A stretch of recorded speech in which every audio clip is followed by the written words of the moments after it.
विठ्ठल विठ्ठल विठ्ठल विठ्ठल विठ्ठल विठ्ठल विठ्ठल विठ्ठल विठ्ठल विठ्ठल विठ्ठल विठ्ठल बोला पुंडलिक वरदा विठ्ठल श्री ज्ञानदेव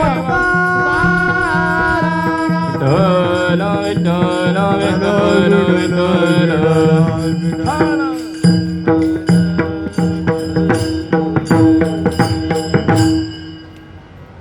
काय म्हणतायत महाराज श्री तुकोबाराय. म्हणवोनी शरण जावे म्हणवोनी शरण जावे सर्व भावे देवासी तो हा उतरील पार भवदुस्तर नदीचा बहु आहे करुणावंत अनंत हे नाम जा तो हा उतरील पार भवदुस्तर नदीचा तुका म्हणे साक्षी आले तुका म्हणे साक्षी आले तरी केले प्रगट तो हा उतरील पार भवदुस्तर नदीचा विठ्ठल विठ्ठल विठ्ठल विठ्ठल विठ्ठल विठ्ठल विठ्ठल विठ्ठल विठ्ठल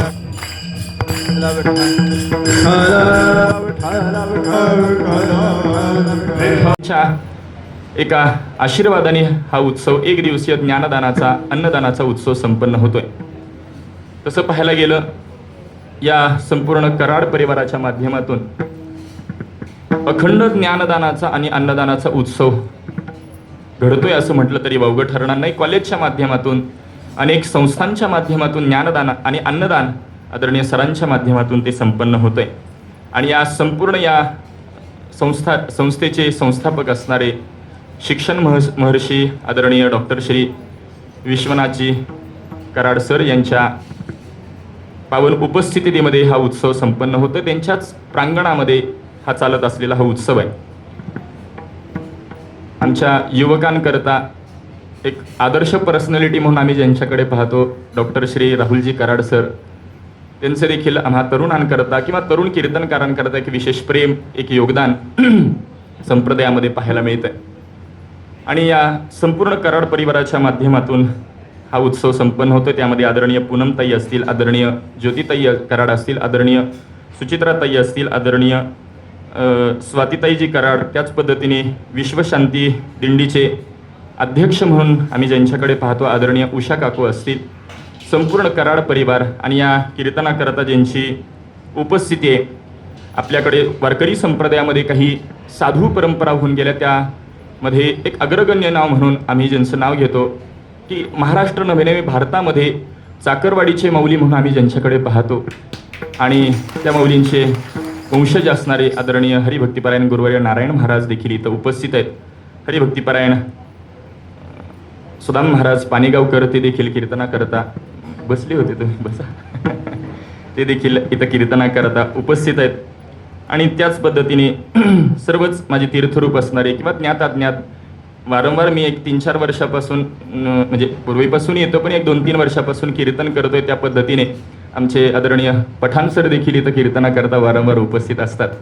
आमचे नारायण महाराज गमरे गुरुजी असतील, ज्ञात अज्ञात कुणी सामाजिक शैक्षणिक आध्यात्मिक वर्गातील सर्वच मंडळी आणि ही संपूर्ण विश्वशांती केंद्राची जी काही भजनी मंडळ आमचे खंदारे सर असतील, आदरणीय भागवत महाराज असतील, त्यांच्या समवेत असणारी सर्वच मंडळी आवर्जून ज्यांची उपस्थिती आहे.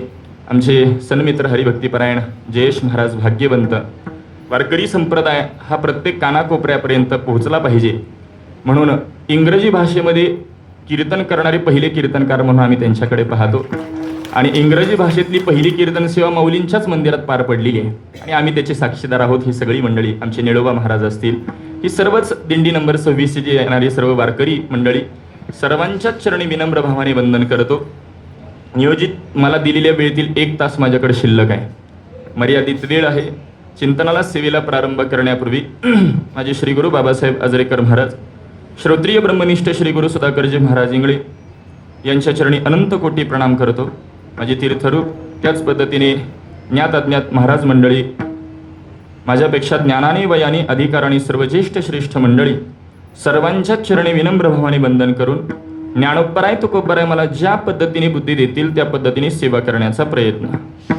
हे जी माझी मनीची आस करा दास सेवेसी करा दास सेवेसी करा दास सेवेसी. हेची माझी मनीची आस करा दास सेवेसी करा दास सेवेसी करा दास सेवेसी. हेची माझी मनीची आस हेची माझी मनीची आस हेची माझी मनीची आस हेची माझी मनीची आस हेची माझी मनीची आस करा दास सेवेसी करा दास सेवेसी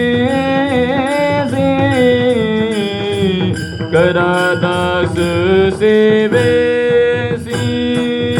हेची माझी मनीची आस करा दास सेवेसी करा दास सेवेसी करा दास सेवेसी.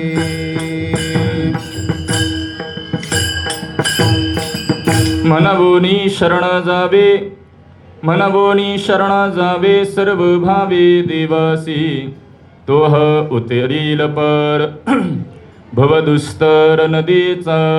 प्रस्तुत अभंगामध्ये जगद्गुरु तुकोबराय तुम्हाला शरणागतीचा बोध शरणागतीचा एक प्रकारे उपदेश करतात. अभंगामध्ये उपदेश करतात म्हटल्याबरोबर उपदेश कशाला म्हटलं गेलं पाहिजे याची व्याख्या पाहणं गरजेचं आहे. एक, कोणता उपदेश करतात? शरणागतीचा उपदेश करतात. त्यामुळे शरणागती या पदावर देखील काही चिंतन करणं गरजेचं आहे. आता उपदेश या पदाचा जर आपण विचार केला, शास्त्रामध्ये याची व्याख्या अशी प्रतिपादन केलेली आहे, सर्वज्ञाने अल्पज्ञानाला केलेला हितबोध याला उपदेश बोललं जातं. मग सर्वज्ञ कोणाला बोलावं, अल्पज्ञ कोणाला बोलावं हा स्वतंत्र चिंतनाचा विषय.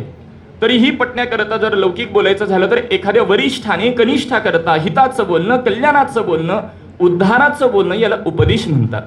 मात्र सध्याच्या प्रवाहामध्ये वरिष्ठ कनिष्ठ हे देखील शब्द लोप पावले.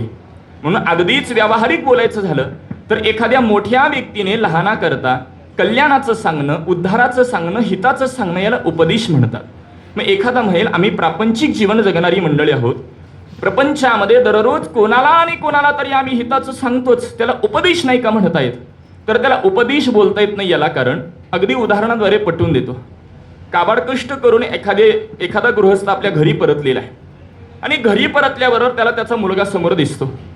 मुलाला सांगतो, अरे हे 2 रुपये घे, बाहेर जाऊन दुकानातून काडीपिटी घेऊन ये.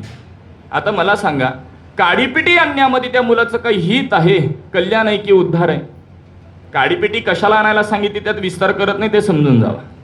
फक्त मला मुद्दा एवढाच मांडायचा आहे की वडील सांगणारे मोठे आहेत, मुलगा ऐकणारा लहान आहे, तरीही याला उपदेश बोलता येत नाही. याला कारण मुलाचं त्यामध्ये कोणत्याही पद्धतीचं कल्याण, हित आणि उद्धार नाही. आणि तुम्हामांचं हित, कल्याण आणि उद्धार करणारे केवळ आणि केवळ संत महात्मे. अभंगामध्ये तुकोबराय उपदेश करतात. म्हणून तुकोबरायांचा मोठेपणा पाहायचा झाला तर अनोरेनुया थोकडा तुका आकाशा एवढा. तुकोबरायांची तुलना कोणासोबत करतात? तुका आकाशा एवढा. मला सांगा, जगद्गुरु तुकोबरायांची तुलना आकाशासोबत केली जाते. ते आकाश किती मोठं आहे आकारमानामध्ये सांगता येतं? अहो एवढा आहे तेवढा आहे हे सांगता येत नाही. त्याच्यासाठी आपण पद वापरतो की ते व्यापक आहे. आणि वेदांतामध्ये त्या तत्वाबाबत विचार मांडत असताना विधेय विशेषण आणि निषिद्ध विशेषण मांडलेली आहेत. त्यामध्ये विधेय विशेषणाचा विचार मांडत असताना जे व्यापक आहे त्याला ब्रह्म असं संबोधलं जातं. म्हणजे जगद्गुरु तुकोबर आहे आणि ब्रह्म भिन्न नसून एकच आहे. म्हणून सगळ्यात व्यापक सगळ्यात मोठी असणारी तुकोबर आहे आणि तुम्ही आम्ही जीव सगळ्यात लहान आहोत.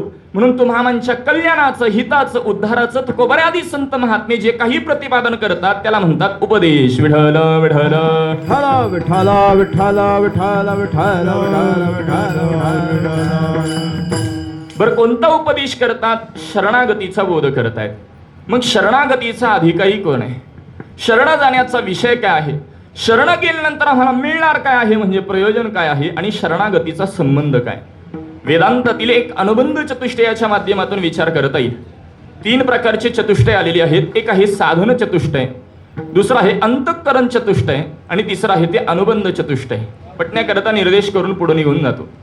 साधन चतुष्टय ज्ञानाचा अधिकारी सांगत असताना वेदांतामध्ये असा विचार मांडला गेलेला आहे. मला विक्षेप जाको नाही किंतु एक अज्ञान वह चव साधन सहित सोनर अधिकृत मतिमान. ज्ञानाचा अधिकारी असण्याकरता मलदोषाची निवृत्ती झालेली आहे, आवरण दोष विक्षेप दोषाची निवृत्ती झालेली आहे आणि आवरण दोष ज्याचा शिल्लक आहे, जो 4 साधनांनी युक्त आहे त्याला साधन चतुष्टय म्हटलं गेलेलं आहे. ती 4 साधनं कोणती आहेत? विवेक, वैराग्य, समाधी षट संपत्ती आणि मुमुक्षता.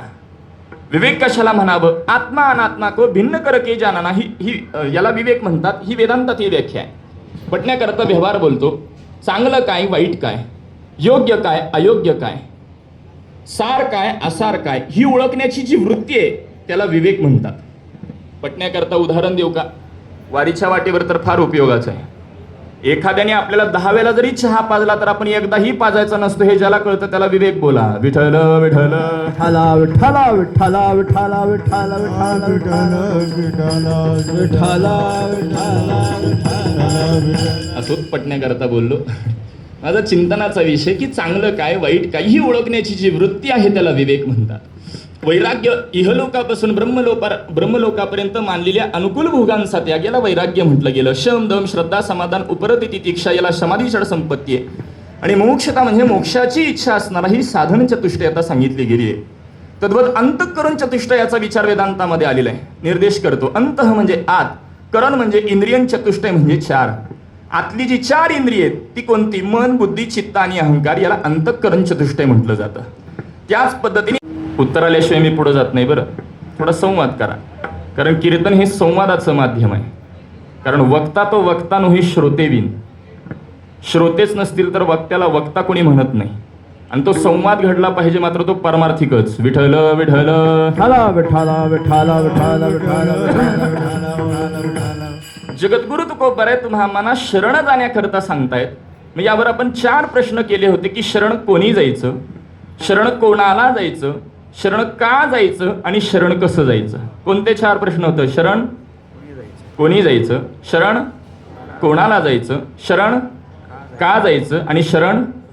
या 4 प्रश्नांची उत्तरं घरी जाताना घेऊन जायचं. विठ्ठल विठ्ठल विठ्ठल विठ्ठल विठ्ठल. आणि या 4 प्रश्नांची उत्तर म्हणजेच वारी आहे.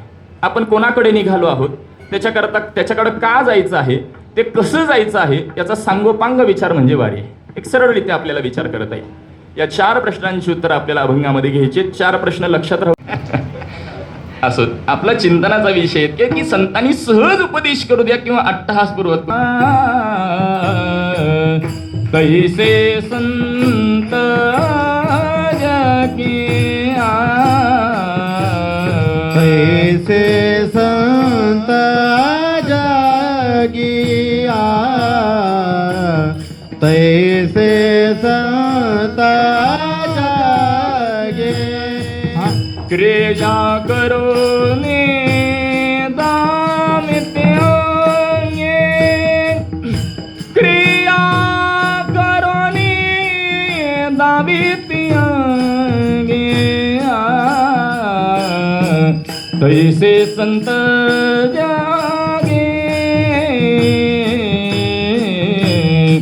तैसे संत जागे. क्रिया करोनी दावीत अंगी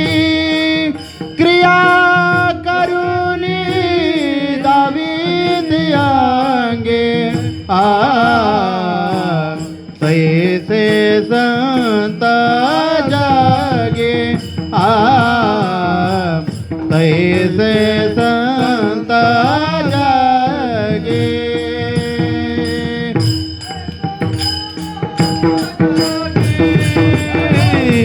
क्रिया करो निदाविती अंगी क्रिया करो निदाविती अंगी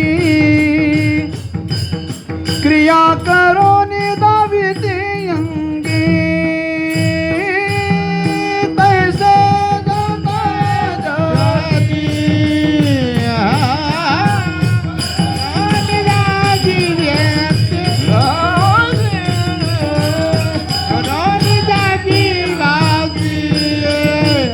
क्रिया करो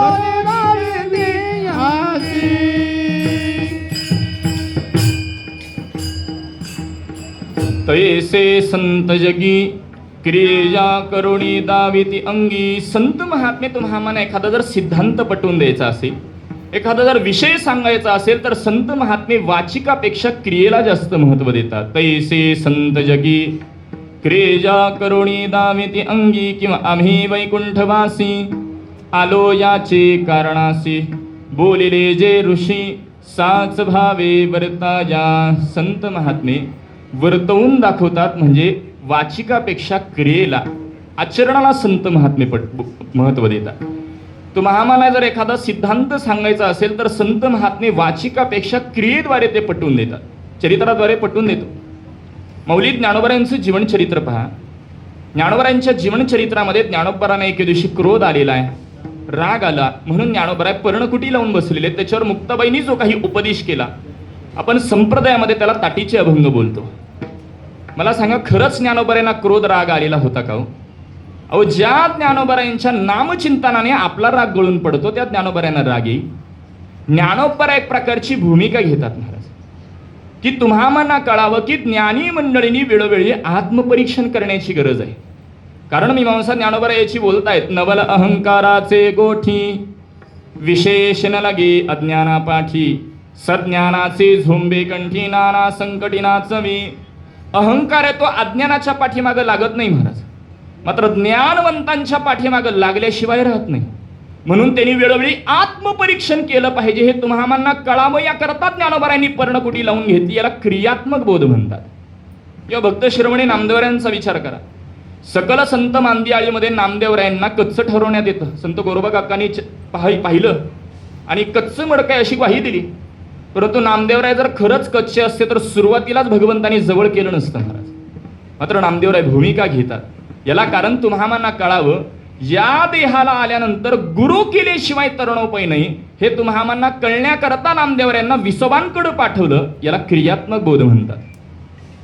किंवा पटण्याकरता व्यवहार बोलतो. बघा, आपण घरामध्ये आता टीव्ही पाहतो. टीव्ही पाहताना मी हरिपाठ करता का म्हणून नाही विचारलं, आपण टीव्ही पाहतो. टीव्ही पाहत असताना टीव्हीवरती एखादा जर चित्रपट चालू असेल आणि त्या चित्रपटामध्ये एखादा जर कोणी मृत झाला असेल, मेलेला असेल, तो मेलेला खरा असतो की खोटा असतो? खोटा असतो. त्याच्या आसपास रडणारे खरे असतात का खोटा असतात? तरी देखील काही मंडळी ते दृश्य पाहून इतर रडत असतात. बरं, मला पटवून एवढंच द्यायचं आहे, मृत झालेला खोटा आहे, आसपास रडणारी खोटे आहेत. मग ते काय करत आहेत? तुम्हाला कळावं या करता ते भूमिका वटवत असतात. तद्वत तुम्हाला कळावं या करता संत महात्मे जी भूमिका घेतात त्यालाच क्रियात्मक बोध म्हणतात. विठ्ठल विठ्ठल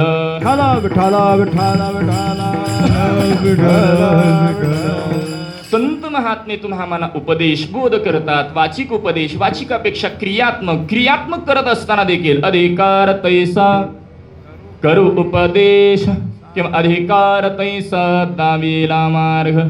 संत महात्मे तुम्हाला बोध करत असताना अधिकारानुरूप बोध करतात. मग वेदांतामध्ये 3 अधिकारी सांगितले गेलेत. उत्तम अधिकारी आहे, मध्यम अधिकारी आहे आणि कनिष्ठ अधिकारी आहे. यावरून 9 विकल्प करता येतात.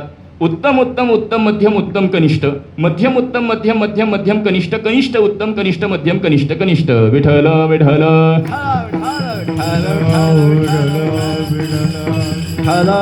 असो 3 विकल्प आहेत. यामध्ये उत्तम अधिकारी आहे, मध्यम अधिकारी आणि कनिष्ठ अधिकारी आहे. ज्या ज्या पद्धतीचा अधिकारी संतांसमोर असतो संत महात्मे त्याला त्यानुरूप बोध करतात. बघा, जगद्गुरु माऊली ज्ञानोबराय देखील उत्तम अधिकाऱ्याचा दृष्टांत देत आहेत. कापुराची माती उजळली ज्योती, उजळल्या नाही बरं, उजळली ज्योती ठाईच समाप्ती. कापुराचा नागणीचा संबंध झाला. कापूर किती तासाने पेढ घेतो? क्षणार्धात पेढ घेतो. ज्ञानोबराय हाच दृष्टांत देतात याला, कारण सिद्धांतही त्याच पद्धतीचा प्रकट करतात. साधू बोध झाला. ज्ञानोबराय बोलत नाहीत साधू बोध होईल, झाला बोलतात.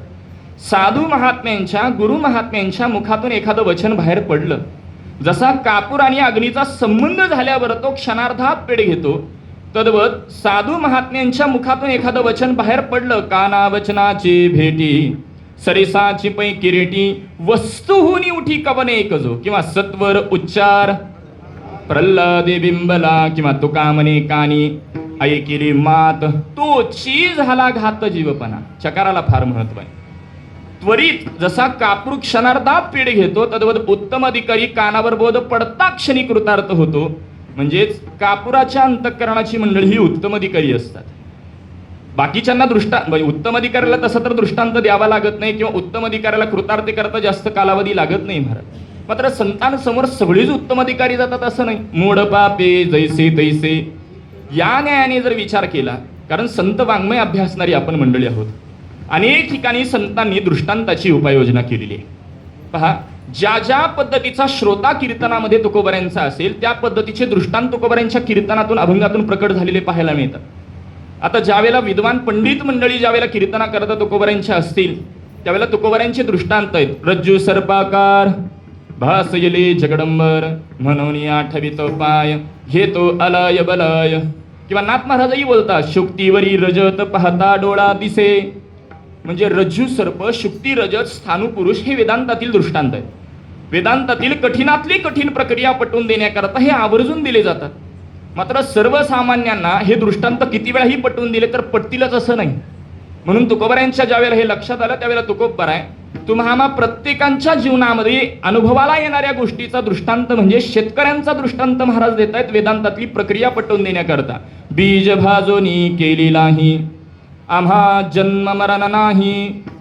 लाही म्हणजे तुकोबऱ्यांनी ज्वारीचा दृष्टांत दिला. नाही पटला तर दुसरा दृष्टांत ही महाराज शेतकऱ्यांचाच आहे. साखरेचा नोहे ऊस आम्हा कैचा गर्भवास. ऊसापासून साखर की साखरेपासून ऊस आहे? ऊसापासून साखर होते. मात्र तुकोबराय दृष्टांत देताना म्हणतात साखरेचा नोहे ऊस. त्याच पद्धतीने आम्हा कैचा गर्भवास, आम्हाला देखील जन्ममरण स्पर्श करत नाही. म्हणजे मुद्दा एवढाच की जीवनमुक्ताचं लक्षण पटवून देण्याकरता तुकोबराय ज्या पद्धतीचा श्रोता, ज्या पद्धतीचा अधिकारी समोर आहे त्याला त्यानुसार दृष्टांत देऊन आपला सिद्धांत त्यांना पटवून देत आहे. आणि या माध्यमातून जगद्गुरु तुकोबरायांना कल्पना करा, एका साधकाने प्रश्न केला, महाराज तुम्ही आम्हाला शरण जाण्याचा बोध करताय, तुम्ही शरण गेला आहात की नाही? त्यावेळेला तुकोबरायांनी उत्तर दिलेलं आहे, शरणागत झालो ते नेमीपणा मुकलो. झालो म्हणजे भूतकाळ बोलतात. कारण इतरांना जर उपदेश करायचा असेल तर स्वतःकर ती गोष्ट आधी असली पाहिजे. तुकोबराय शरण जाण्याकरता सांगतात, त्या अर्थी तुकोबराय शरण गेलेले आहेत का? तुकोबराय त्याचं उत्तर देतात, शरणागत झालो म्हणतात, भूतकाळ मी शरण गेलेलो आहे. आणि त्याचा परिणामही बोलतात, ते नेमीपणा मुकलो. आणि म्हणून तुम्हाला करत एका पदाची उपाययोजना करून महाराज विचार म्हणत आहेत, आल्यानो संसारा उठा मेघ करा, आल्यानो संसारा उठा मेघ करा, आल्यानो संसारा उठावे करा, आल्यानो संसारा उठावे करा, शरण जावो दारा पांडुरंग, शरण जावो दारा पांडुरंग, शरण जाऊ दारा पांडुरंग. देह हे काळाचे धन कुबेराचे, देह हे काळाचे धन कुबेराचे, शरण जाऊ दारा शरणाच्या काळात धन कोबिराचे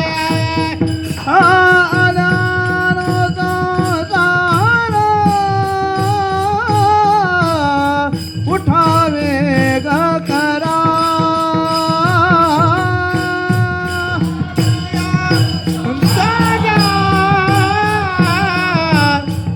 उठावे ग करा हे आल्यानो संसारा उठावे ग करा आल्यानो संसारा उठावे ग करा शरणा उदार पांडुरंगा शरण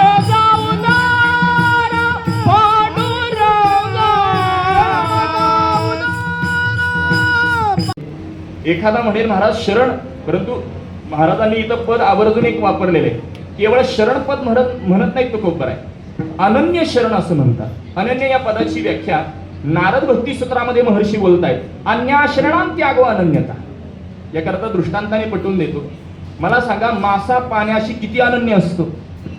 तो मासा पाण्यातनं काढून तुपात टाका, तुपही द्रव पदार्थ आहे, उलट क्वालिटीच आहे. मात्र माशाचा पाण्याशी संबंध संपला की मासा आपले प्राण सोडतो, पण दुसऱ्याची संगत करत नाही. तेवढं अनन्य त्या भगवंताकडे गेलं पाहिजे. विठ्ठल विठ्ठल एखादा म्हणेल महाराज, आम्ही दररोज कोणत्या ना कोणत्या तरी मार्गाने त्या परमात्म्याला शरणच जातो. मग आमच्या घरातील दररोजची देवपूजा असेल, दररोजचं नित्याचं पारायण असेल, दररोजची आमची देवपूजा असेल, म्हणजे मिळेल ती सेवा आम्ही भगवंताकरता करीत राहतो. म्हणजे दररोज कोणत्या ना कोणत्या तरी मार्गाने आम्ही त्या परमात्म्याला शरणच जातो. तरीही जीवनामध्ये संकट आहे, तरीही जीवनामध्ये दुःख. याला कारण काय? तुम्ही सांगता शरण जावा दुःख निवृत्ती आहे, आणि आम्ही तर नित्य आणि शरण जातो तरीही दुःख आहे. याची कारण मीमांसानाथ महाराज बोलतात, केले कर्म झाले तेचे भोगा आले.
हरे मुखे गाता हरे मुखे गाता हरे मुखे गाता हरे मुखे गाता हर परे चलता उपलले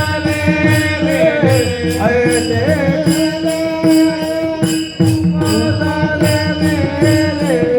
ऐसे किती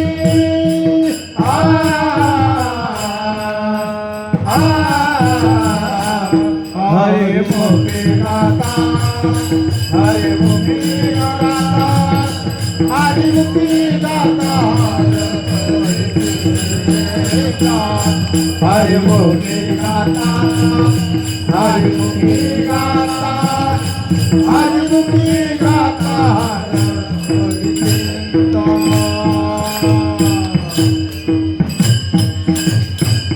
केले कर्म झाले तेची भोगा आले, उपजले मेले ऐसे किती. मला सांगा, नाथ महाराजांना बोलता आलं असतं, केले कर्म झाले ते भोगाले, तेची भोगा आले. श्री पाणिनींच्या व्याकरण सूत्रानुसार या चकाराने अन्याची व्यवृत्ती असते. तुम्ही आम्ही जे काही कर्म करतो ते तुम्हाला प्रत्येकाला भोगावंच लागतं, हा शास्त्र सिद्धांत आहे. क्रियमान कर्म, संचित कर्म, प्रारब्ध कर्म, त्याच्या व्याख्या सांगण्यात वेळ खर्च करत नाही. मात्र गुरुनाम गुरु वेदांत केसरी रंगनाथ महाराज परवणीकर गुरुजी याकरता दृष्टांत द्यायचे.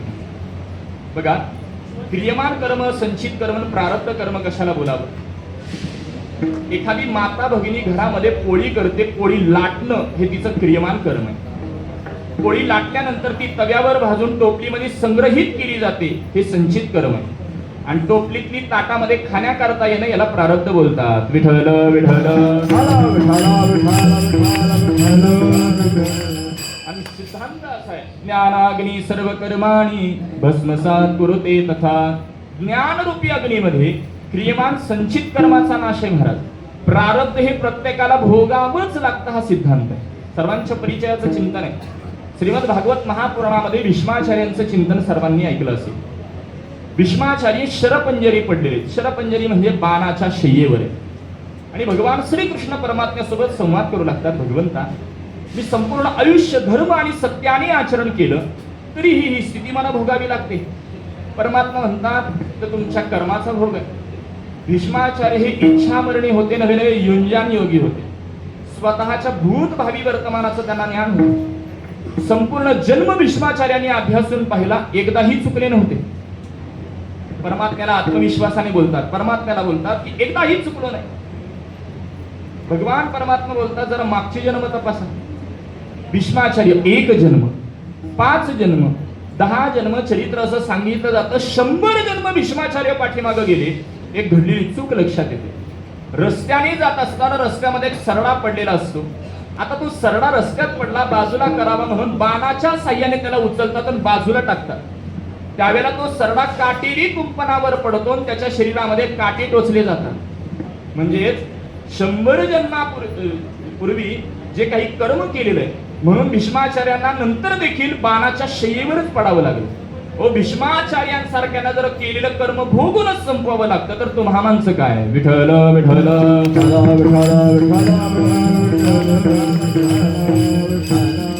एखाद्याला वाटेल आम्हाला जर आमचा भोग मिळणारच असेल तर आम्ही भक्ती करावी का न करावी? एखाद्याला आता वारीत आलेला प्रश्न पडेल, मग महाराज वारीचा उपयोग काय? आम्हाला जर भोग मिळणारच असेल तर वारी करून उपयोग काय? तर महाराज भक्तीच प्रयोजन नसतं, भक्ती हेच प्रयोजन आहे. कारण भूत सुकृताची जोडी म्हणून विठ्ठली आवडी. सहजासहजी तुम्हामांच्या अंतःकरणामध्ये भक्ती निर्माण होत नाही. एक वेळेला नाम मुखाला येण्याकरता अनंत जन्माचं पुण्य असावं लागतं महाराज. त्यामुळे सहजासहजी ती भक्ती आपल्याकडे येत नाही. मग ज्या मुद्दा एवढाच की आपण अध्यात्मातली प्रक्रिया पाहिली की प्रारब्ध भोगावं लागतं, मात्र भक्तिशास्त्र याच्या पुढे आहे.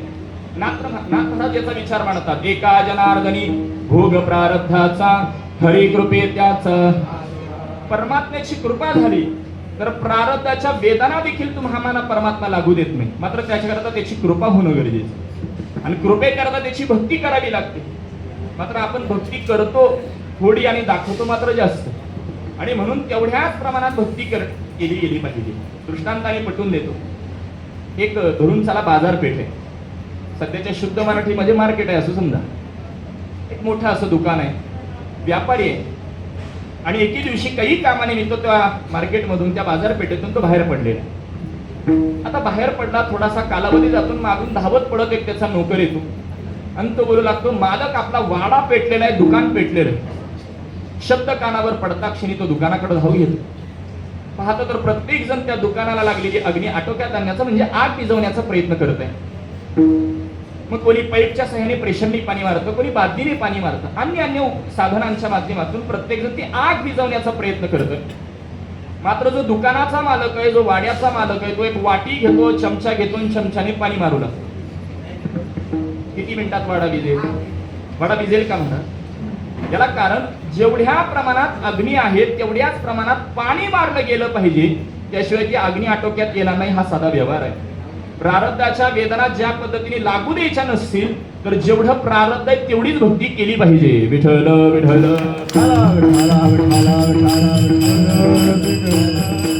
मात्र प्रारब्ध किती आहे हे तुम्हाला आम्हाला सांगता येत नाही, म्हणून सततचा काळ हा भक्तीमध्ये घालवला पाहिजे.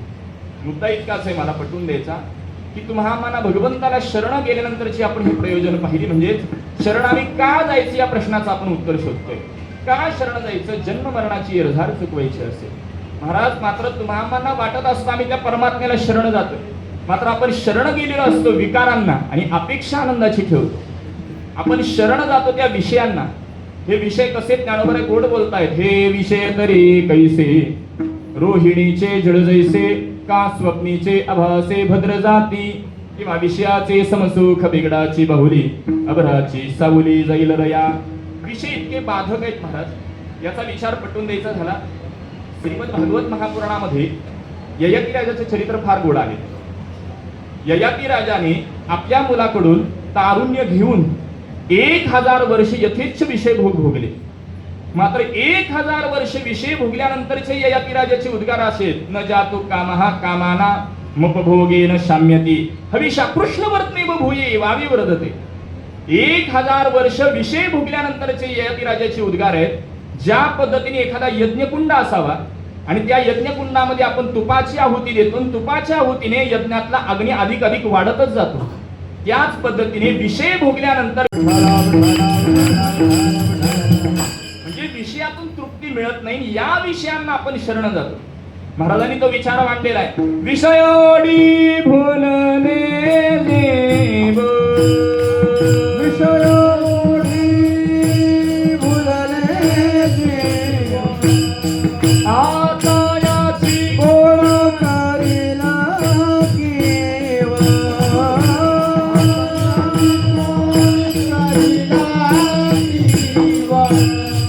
दुपदे नारायणी भाव